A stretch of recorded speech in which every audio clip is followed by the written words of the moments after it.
Well, today we're going to be checking out a third guitar from Eart Guitars. I did one about a year ago. It went over really well. You guys said, let's do another one. And the one you guys picked wasn't the one that I was the most excited about. And my buddy and I were talking and we decided, you know what? We should get the one we're excited about, I should say, on the channel. And that's the Headless. And here's why. I own a couple Headless guitars and they're guitars that I never thought I would really like. And I love them. I play them all the time. And Headless guitars are something that, whether you like them or not, they tend to be very expensive. So this one is definitely very affordable. And that's why on today's deep dive, we're going to be checking out the Eart GW2 Headless guitar. Starting with the headstock, you'll see there ain't one. So we have a bone nut with a 0 fret. But that's not even close to what's cool about this guitar. This is the absolute best headless guitar system I've seen. So you can see we have some D'Addario strings and the ball ends are on the headstock, and I'm going to show you how you restring this guitar in the Geeky Stuff. But first, let's talk about the 24 stainless steel medium jumbo frets that come on this guitar standard, and of course this beautiful burl top with a purple stain. And as you can see, there is no finish on this guitar. It's just stained. Even though this is a simple, thin veneer, it has a lot of depth because of all the knots and everything in it. And to give you even more insight on this, you can see from the side, that's literally that little tan line right there. That's how thick this top is. Like I said, the fact that it has that depth and it looks like it's a 1/4 inch or 1/2 inch top is impressive. You can even see on the arm curve, they took the time to bend the top. So again, this guitar truly looks like it has a 1/4 inch burl maple top. Now this bridge is, like I said, this is a fantastic bridge. And again, I don't want to tell you more about it until we get to the Geeky Stuff. Okay, so we do want to talk about the fact that it is a 25.5 inch scale guitar with a rosewood fretboard that is radiused at 9.5 to 14. And of course it has 2 classic style pickups made in Korea. We have a volume, tone, and a 3-way switch. And of course a spindle truss rod, again another nice feature on this guitar with dot inlays. Now looking at the back of the guitar, we can see it's made in China and has a 5-piece neck. It's maple and padauk, and then the body is roasted padauk, which is an interesting idea because it's not a chambered body, so I'm sure they were trying to get the guitar as light as possible. We'll talk about that in the Geeky Stuff. So for the features, I'm going to give this guitar a 5 out of 5 because I don't think there's a whole lot of things they could have added to this guitar. There's nothing really at this price point I'd like to see. Okay, now it's time for the Geeky Stuff. Looking at the neck, you can see right here that we have a little bit of relief. You can see the gap right there. So the neck could be straighter, but let's take a look at the action. Looking at the action, it's not looking great. It's 2.75 millimeters or 0.11, which is pretty high. I think anything about 3 millimeters is just a little too high. Even if you like your action high, it's going to cause intonation issues. Luckily, because of the neck having relief in it, we're going to go ahead and just make a quick adjustment. And because of the spindle truss rod, it's easy to do. And we're just going to make a 1/4 turn to see. And right now, I can tell you right now, there is no tension on this truss rod. So that's a good sign because the neck's actually pretty straight considering there's no tension on the truss rod right now. So let's go ahead and tighten a little bit and see what happens. And there you go. Massive difference. Within seconds, we went ahead and fixed it to 1.75. Which is also 0.07, which is a very nice action. So set up out of the box, I'm still going to give it a 2 out of 5 because they would have avoided this problem if they put any tension on that truss rod. Now let's check these frets. These guitars are notoriously known for having great fretwork, so I'm not really concerned, but looking at it right now, feeling it, I'm not seeing any issues at all. So overall fretwork, 4.5 out of 5. So now it's time for the sock test. That's where we take a nylon sock and see how well they polish the fret ends, and they feel pretty good, but I felt a little bit of snag, and right there across my fingers you can see just a little bit of snag. Let's go ahead and now try the bass side of the neck. Feels fantastic. Yep, no issues whatsoever. In fact, I'm going to recheck the treble side, and yeah, it's feeling good. I think I just caught something on an angle. Overall, that's fantastic. So we're going to give this a 4.5 out of 5. Now, we have to definitely talk about these frets because they are highly polished. I want to show you how they do this because it is very work intensive. What they do is they basically round off the edges of the fret, especially this stainless steel fret, before it even goes on the fretboard. Then they go ahead and remove a section of the blade underneath so they can drop it right into the fretboard and have a perfect fret end, as you can see right here. So that brings us to the nut slots, and they're perfect. Normally we test them, but as you can see, there's a 0 fret on this guitar. So the strings are laying right on a fret. It's perfect. So it's a 5 out of 5. I thought this would be a good time to mention the guitar is 32.5 inches from the tip of the headstock or lack of headstock to the back of the guitar. And that's important because a 3/4 guitar is about 36 inches long. So even though this is a full-size 25.5 inch scale guitar, it's pretty small. So let's do some measurements. At the nut, we have 42 millimeters or 1.6. At the 12th fret, we have 51, almost 52 millimeters and 2 inches. Now looking at the neck thickness, we have 20.96 millimeters at the 1st fret or 0.8, and thickness at the 12th fret is 20.79 millimeters or 0.8 again. So you can see this neck doesn't get thicker as it goes up. It actually feels pretty good. Very small, very consistent. It's a nice feel. Looking at the carve, we can see compared to a 60 Strat, you can see that it's not as wide at the 1st fret and the shoulders are a little bit narrower. So again, very comfortable, very small neck. And then looking at the 12th fret, you can see it widens up a lot, but still stays very thin like we measured out. So again, this is a very fast, comfortable neck. Taking a look in the electronics cavity, we see a couple of things. We see 500K potentiometers. We also see the solder work is not that great. It's not horrible, but it's not great. We have a 0.22 microfarad capacitor for the tone control. We have the typical 3-way blade switch that it's on a PC board. Now again, just like the last ones, they have a ground wire grounded to a piece of wood. There's no conductive shielding in this. They also have a barrel output jack. Looks pretty nice. That's a nice little touch considering how they did this. But overall, I still have to say the workmanship in there is a 3 out of 5. 3 being par. Let's just say it's very average. Looking at the humbucker, we have a couple things that are interesting. It says 57 plus classic, which is probably what they're emulating here. And it is wax potted and the quality of it looks really good for a pickup and a guitar price this low. So checking the bridge pickup, we have the resistance at 8.6K and the inductance at 4.1, which is definitely in line with what Gibson is saying their 57 Classic Plus pickup is spec'd at. Now looking at the neck, we're seeing the same kind of thing. We're seeing 8.2 on the resistance and 4.0 on inductance. Now given we know how good the pickups are because we tried them in the last guitar from this company, and also I like the barrel jack, I'm going to give them a 3.8 out of 5 for the electronic components. It's pretty good for this price point. Now, obviously, looking at the neck, we know it's 5 pieces. You have maple, Padauk, maple, Padauk, maple, and then, of course, a rosewood fretboard. But the body, that solid Padauk, is 3 pieces. You can see right here, it's 1, 2, 3. You can see where I drew the lines, where they glued them together. And it looks great, though. In fact, it was really hard. I had to take it out in the sunlight to find the lines. So, overwhelmingly, when I look through this guitar, it just looks great. I have to give it a 4.5 out of 5 on the finish, and I kind of want to give it a 5 out of 5 on the finish. Now, this guitar sells for $369 with free shipping from Amazon, and of course, you have that great return policy from Amazon. This one, of course, was shipped to me from Amazon. And when you look at them used in the market, they range from $200 to $300, so pretty good resale value. Looking at comparables on the market, you have Ibanez at about $1,000, Strandberg at about $1,600 for their low-end model. You have Kiesel, which is made in the USA, and one of my favorites at about $1,400, but that's without some of the wood features. And of course, you have Harley Benton if you want to stay in this price range at $299 with a lot of the same features. So based on those, I'm going to give it a 3.8 out of 5 on the price value. So now I'm going to show you how to restring this guitar, and it's so easy. Basically, you take the string and take the ball in and run it right in there. And then at the bridge, there's a little hole in the middle of these wheels, and you just push the string right through the hole. That's it. And I'm doing this one-handed, so keep in mind, I'm one-handed and holding a camera, and it's still easy. And that's it. And as you can see how much slack you have here. You have a lot of slack. So what do? Well, you turn this, but there's a little cool tool that's held on by a magnet.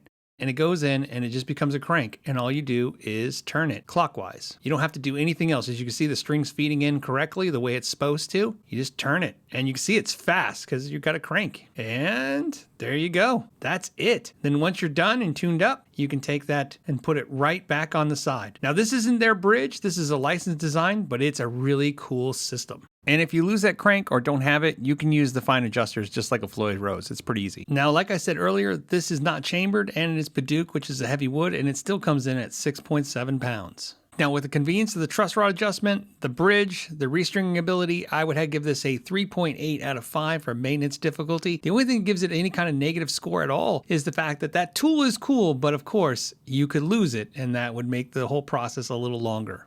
Let's get into the guitar. Check out these pickups. Now, these are the same pickups that were in the last Eart guitar, the single cut that we did. So obviously this must be some kind of pickup that they're getting as a deal or they're interested in, because it's a lot of pickup for this price point guitar quality wise. So first off, we're going to plug into my Fender 65 Deluxe Reverb. It has an SM57 in front of it with a Jensen speaker, running it into the interface. And let's just see how it sounds. Here we go.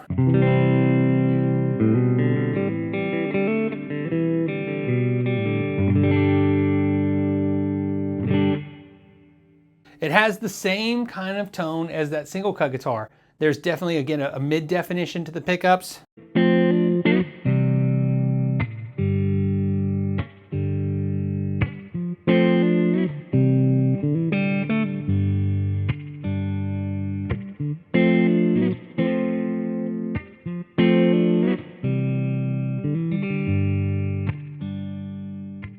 I think it sounds better than the single cut guitar. Not much different, just, you know, kind of reminiscing. This one has, again, just a little bit more roundness to the mids.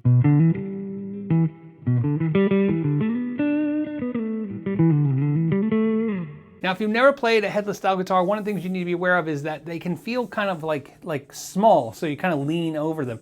This one has what the Strandbergs have, which is this extended piece right here, so it's up high. It feels like an electric guitar. There's nothing different about this. It may be small, and it doesn't look small when I look in the camera, but it is a small guitar.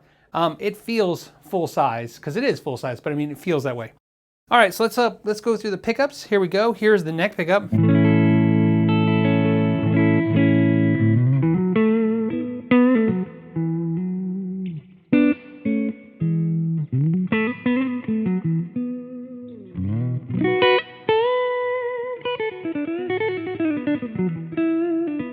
This is one of the first headless guitars I played that has a softness to it. Usually they're really bright, they snap at you.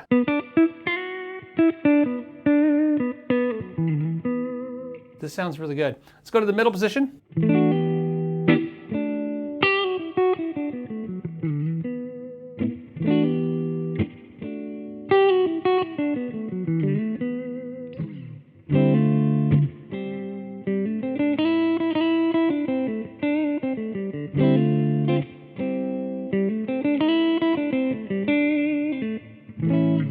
Okay, and the bridge. Wow, normally the bridge goes bright, and it was really mid-heavy on the single cut version. This is just thin. In fact, almost feel like it's a single coil.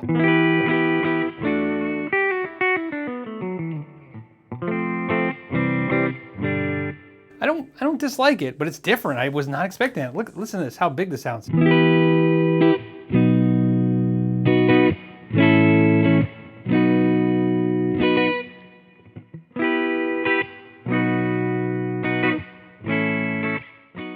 Okay, so now to get some rock sounds, I plugged into my Bad Cat Cub 40. It's running through a 112 cabinet with a Vintage 30 and an SM57 on it. Here we go.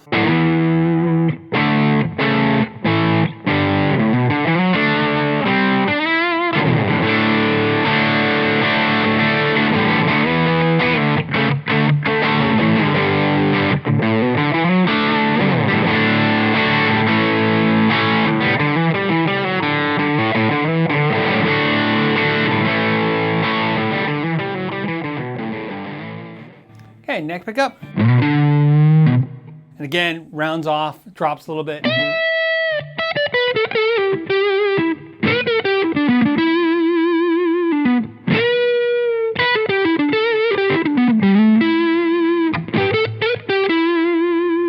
Okay, middle position. And again, it's kind of a mix of those two sounds.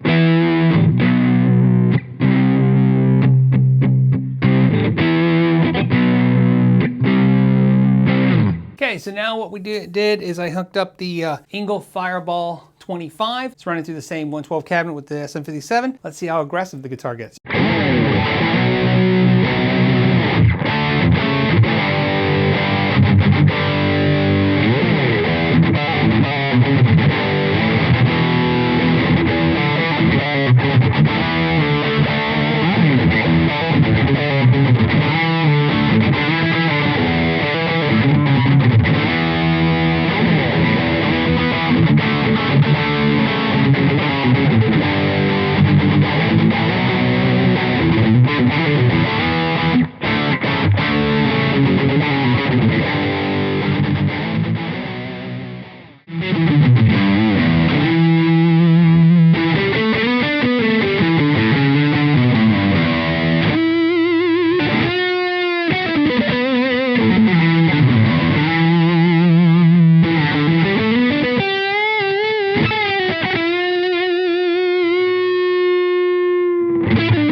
so in this section, I have to give a 5 out of 5 for tuning stability. Once I tuned the guitar up, it stayed in tune. Playability, it was a 4 out of 5 because it was really easy to play, effortless, and that leads us to the fun score, which is a 4 out of 5 because, hey, it was a great guitar and a great experience to play with it. Okay, so what are the pros and cons of this guitar? Well, of course, the pros are for the feature set that you're getting, which is the Padauk body, the multi-laminate neck, the stainless steel heavily rounded fret ends, the bridge system and that you have, and this awesome look. I think for $369, this is the one to get. Like I said, I mentioned the Harley Benton one, but I think this is a little bit different animal. The Harley Benton one looks more like what a copy of a Kiesel, where this looks a little bit more like a copy of a Strandberg, and that's a little bit of a kind of salt to taste preference thing, but I prefer this design for sure. This is the design I like, because although some of you might not like it, it's really about comfort, and obviously this is a great travel guitar. I don't know how you could beat this for $369 if you want to take a guitar around and have something really good that's quality. Now the cons, one of them is that, like I said, this is a veneer, and as well as they did it, it is a veneer, which means over time you'll wear this spot out. In fact, you'll probably wear this wood off to where you see the Padauk underneath. So if you like that kind of relic, interesting look, that'll be fine with you guys. But if you like this pristine look, just be aware it's not going to take long at all before you wear through this top, especially with no finish on it. Also, of course, is that one of the negatives is the brand itself. Eart is a new brand. We see them on Amazon. However, they're an unproven brand, which means they could have bads and good times. That's the point of trusting some of the more established brands that have been around for a long time. They have more consistency. This is a new brand, and it's definitely going for a price point, so things can change fast. So what does that bring our score to? Well, it brings it to 52.9 out of 70. And the only thing I want to mention is that the fretboard edges are not rolled. I don't think it's a problem in this guitar, but I always like to mention it. If you have suggestions for other guitars that you'd like deep dives on, put them down in the comments down below. That's how we pretty much find most of the guitars on the channel. You guys suggest them. So please suggest more and more guitars so we can check them out and do deeper and deeper dives. And as always, thank you so much for your time. Till the next time, know your gear. Now just remember, the builders who send these guitars for my review have a drive to make great guitars. They agree to send non-cherry picked instruments and let me try to find the best and the worst points of their guitar. Nothing I say or show is meant to take away from their hard work, dedication, and I applaud their ability to check their egos at the door and share their workmanship with us. Let's face it, most companies are not willing to do this.